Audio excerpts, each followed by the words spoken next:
Nobody is an action movie from 2021. It stars Bob Odenkirk, best known for his award-winning performance playing Saul Goodman from Breaking Bad and Better Call Saul. It's a little difficult to picture him in a Liam Neeson, Keanu Reeves-esque role, but I really have to say he pulls it off. The character he plays is named Hutch, and he's a total nobody. Day in, day out, he lives a life of routine frustrations. And there seems to be a giant wedge between him and his wife. The way the movie conveys this information is awesome. It's styled just like an Edgar Wright movie. It fires off a bunch of awful moments throughout the week with this super fast progression of time and a great sense of comedy. The movie's only just started. We've seen how it ends, and we've seen how it starts. And already, I'm hooked. I'm already having a fun time.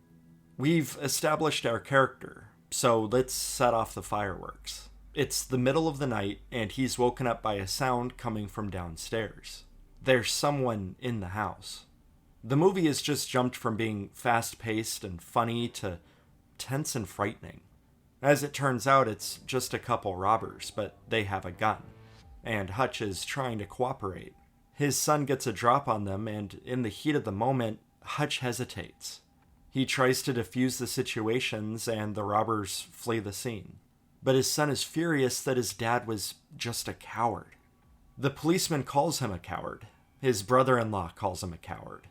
He was a nobody before, but now he's a nobody in his own household. But this isn't what sets him off. He can take it. But then his daughter is upset about losing her kitty cat bracelet, which was in the bowl of petty cash that the thieves took. And he just fucking loses it. When he fails to retrieve it, he finds himself on a public bus late at night. And he's given a golden ticket. A bunch of drunk assholes board the bus, looking for a fight. And this is what's going to set him off. And oh my god, it's glorious. The music that plays throughout this entire movie is mostly a blend of smooth, uplifting classics and some heavier rock and roll stuff. But now that it's time to fight, the music stops. Just the sounds of fists colliding with flesh. You've got teeth ricocheting off the metal.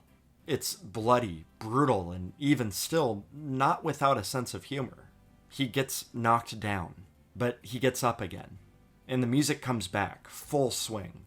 If you weren't having fun already, I guarantee you are now.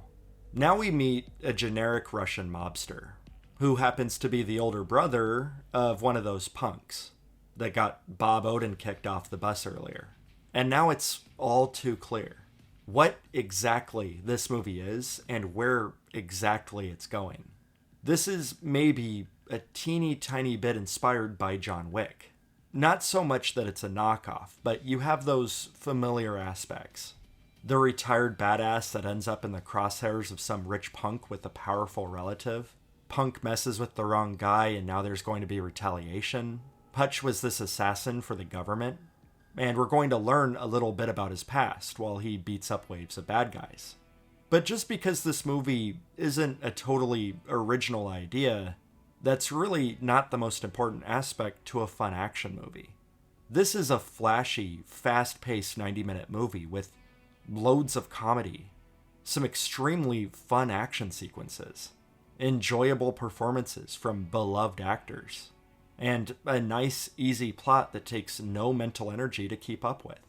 It's a total blast. It takes itself exactly as serious as it should.